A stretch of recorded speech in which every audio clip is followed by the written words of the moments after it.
Here's the before pictures. The walls are new, but the floor is old and needs to come out today. That 2x4 up there in the ceiling with the vent pipe coming through is where the back wall of the bathroom used to be. I was able to move it back about 8 inches, which is going to provide a lot more room. Just enough room to do some additions, which you'll catch in another video. That hole there in the floor is where the toilet used to sit and where the majority of the water damage was done.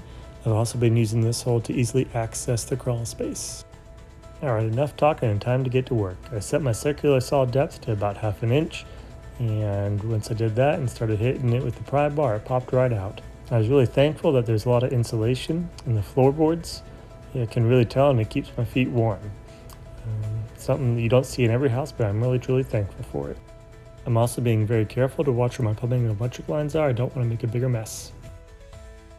And quick break to teach my wife how to use the sander. She wanted to paint the porch, so getting her set up and back to work. Using my buzzsaw to very carefully cut around the water lines and pull up that old yucky wood. Over on this water supply line, they actually put it through the floor joist, which meant taking extra special care to get it loose, which of course was no problem for yours truly.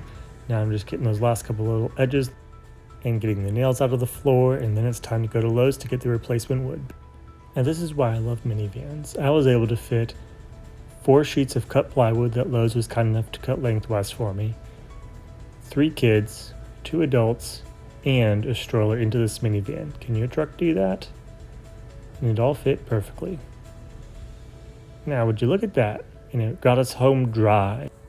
One last thing, got it all unloaded. Now to cut the new support joists to go around the edges where there are no floor joists, but I need new subfloor. I started by making my notch with a pencil, and I'm going to use the square as a guide for my saw so that I cut a nice straight line, flop. And now I'm going to mark out a notch so it'll sit on the ledger edge on the edge of the house. So that's about it, folks. Had to call it a day at that point and go have dinner. Hasta la mañana.